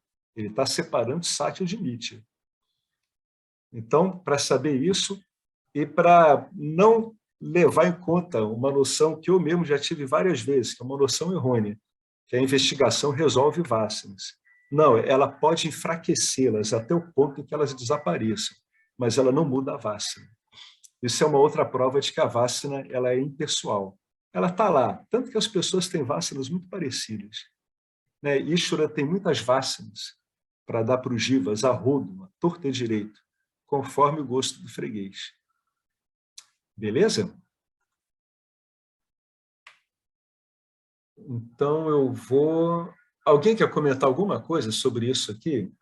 Isso aqui é importante pra caramba. Tá? Sí, realmente, Alex, la testemunha digamos, na dualidade. Né? Até falar de não dualidade, eu acho que também eu nem gosto de falar disso porque é hipotético, né? Como a gente sabe, a não dualidade é, como se diz, incognoscível, né? Pelo menos no meu entendimento, né? Ou seja, esse não dois, mas não sei o que é esse não dois, né? Então, eu acho, eu entendo esse negócio de testemunha não experienciadora na dualidade, certamente, que é o que nós estamos, né? Eu entendo isso aí, dessa forma.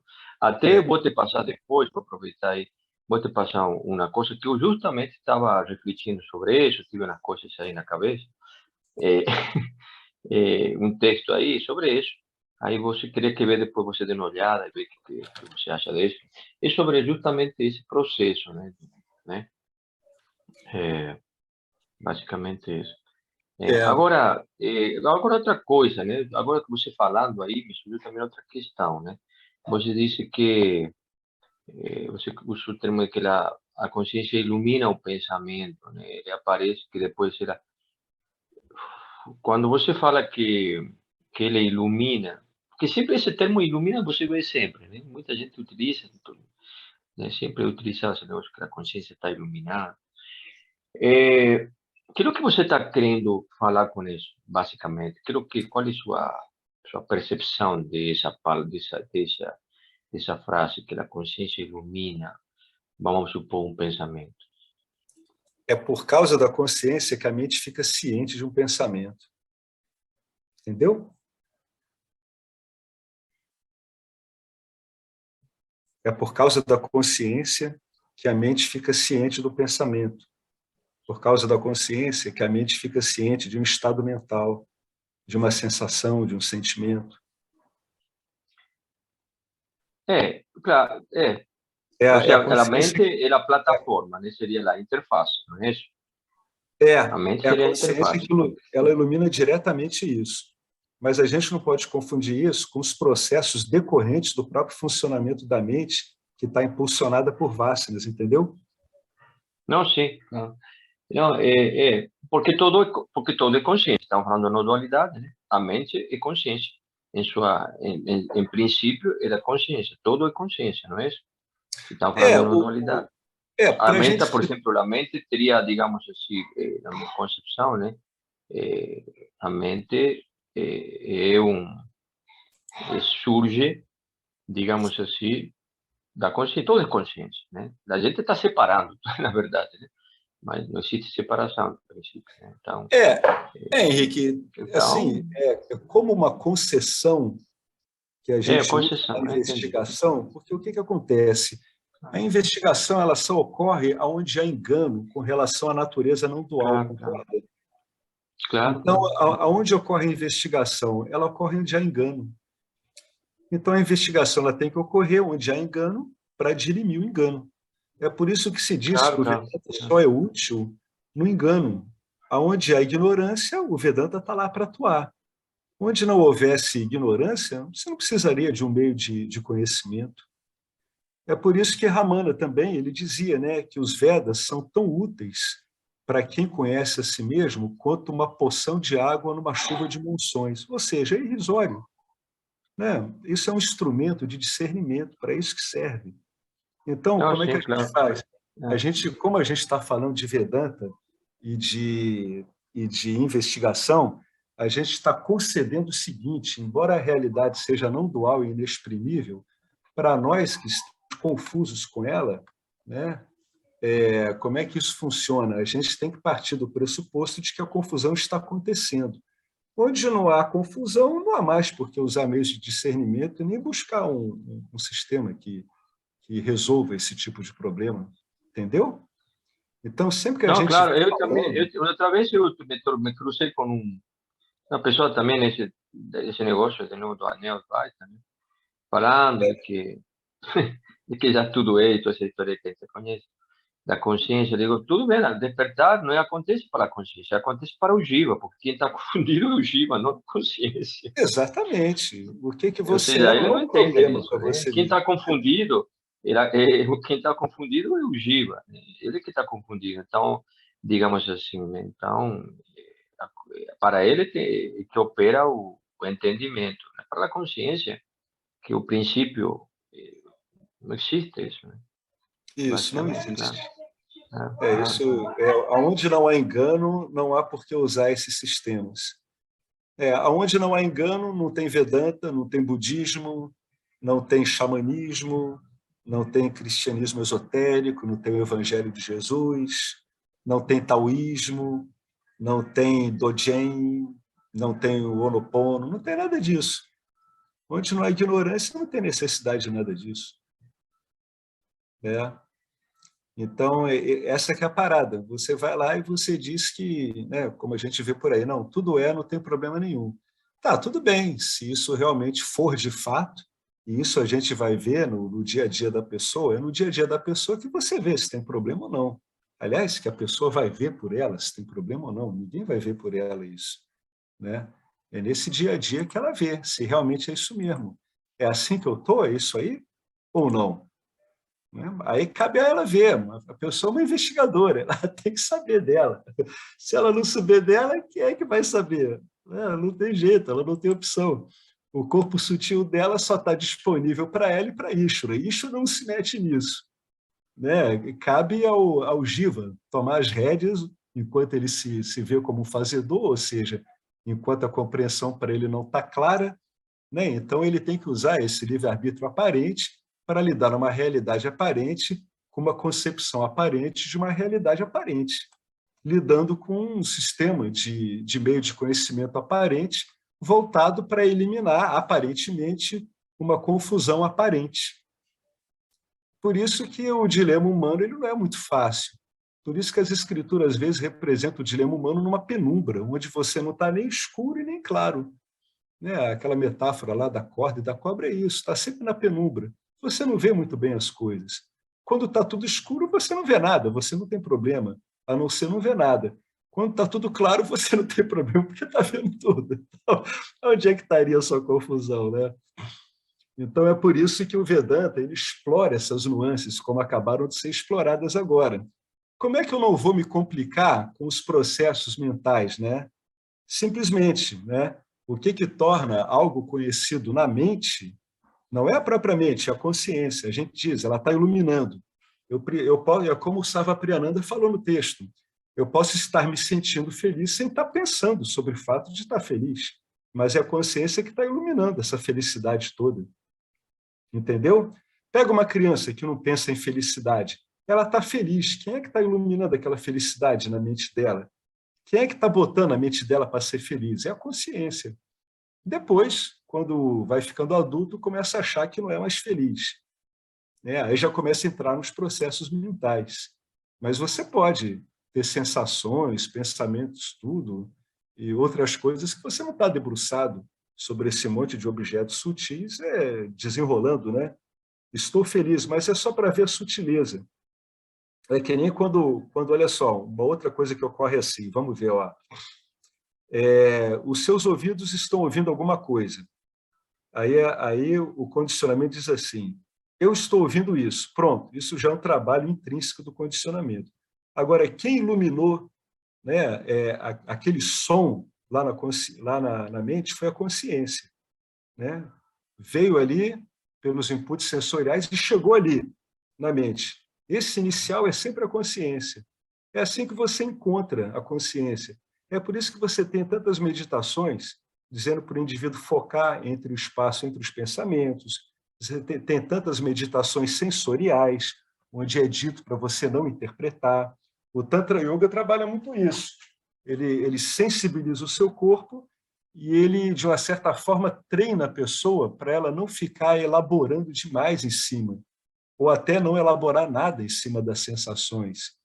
Aquele yoga lá da Caxemira também, ele trabalha assim, são sensoriais.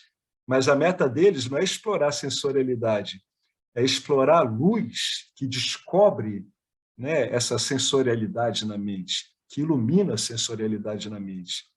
Por isso que o Tantra ele parte de um caminho integrativo, né, e o Vedanta parte de um caminho de exclusão, embora ambos converjam para a mesma coisa. Pegaram isso? Né?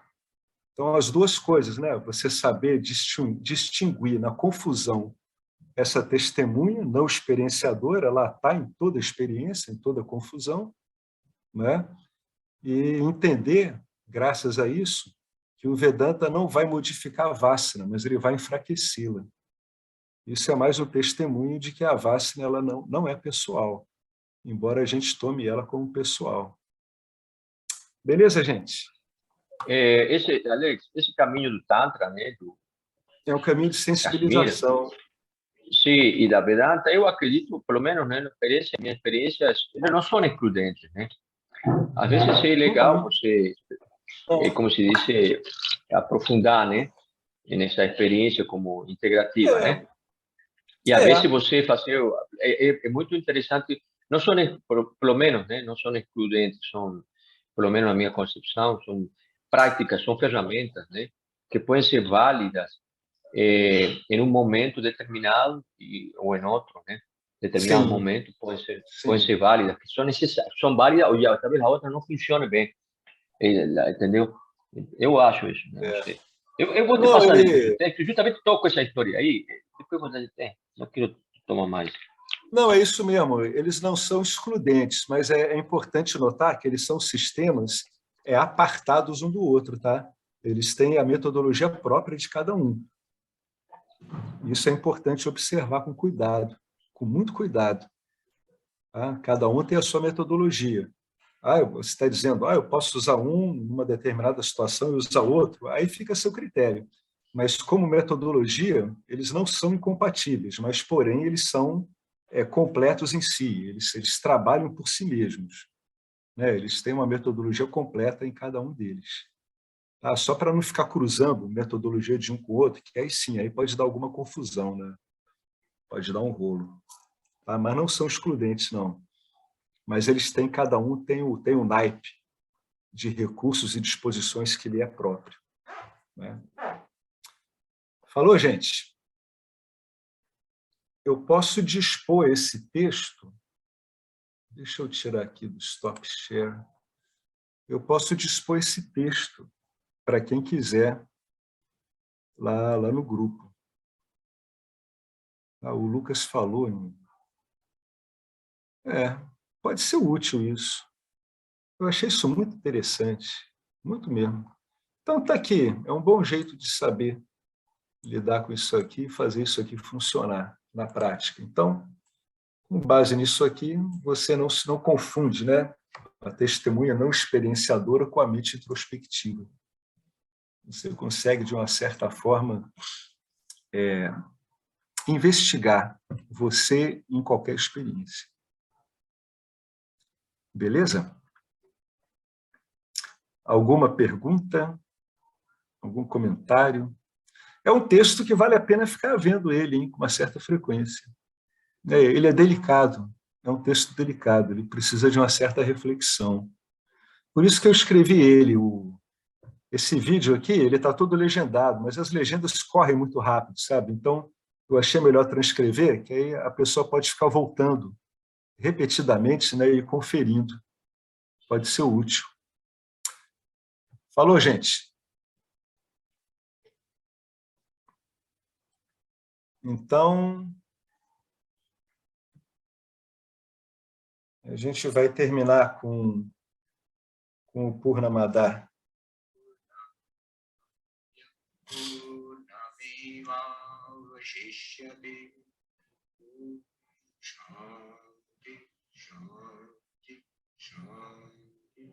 Olha, do infinito surgiu esse mundo manifestado. Aquilo é infinito e esse mundo manifestado também é infinito. Ao realizar a natureza infinita desse mundo manifestado, apenas o infinito permanece. Por isso que Atmananda Menon dizia que ele só via eternidade em tudo, mesmo nas coisas perecíveis. Passado o tempo, só a eternidade começa a chamar a atenção mesmo. Falou, gente? Disposição, hein? Disposição. Vê lá, hein? Tem que ter disposição. Disposição inclui um pouco de estômago de barata, hein? Não vamos aqui, né, criar um mundo aqui de coisinhas douradas, porque não é, né? Tem coisas muito legais e tem outras que é para estômago de barata mesmo, beleza? Mas a gente confiando, a gente vai embora, vai junto nisso aí tudo. Falou? Então vamos lá, Purnamada, viu? Aquilo é infinito, isso aqui também é infinito. Realizando o infinito em você, você aqui só vê infinitude também. Vamos lá, Marcelo. Om Purnamada Purnamidam Purnamudachyate Purnasya Purnamadaya Purnameva Vasishate. Om Shanti Shanti Shanti. Gratidão a Ishvara, gratidão ao Vedanta, gratidão a toda essa linhagem maravilhosa de professores e alunos, gratidão a todos nós. E é isso. Até a próxima. Tchau, gente. Obrigado, muito obrigado.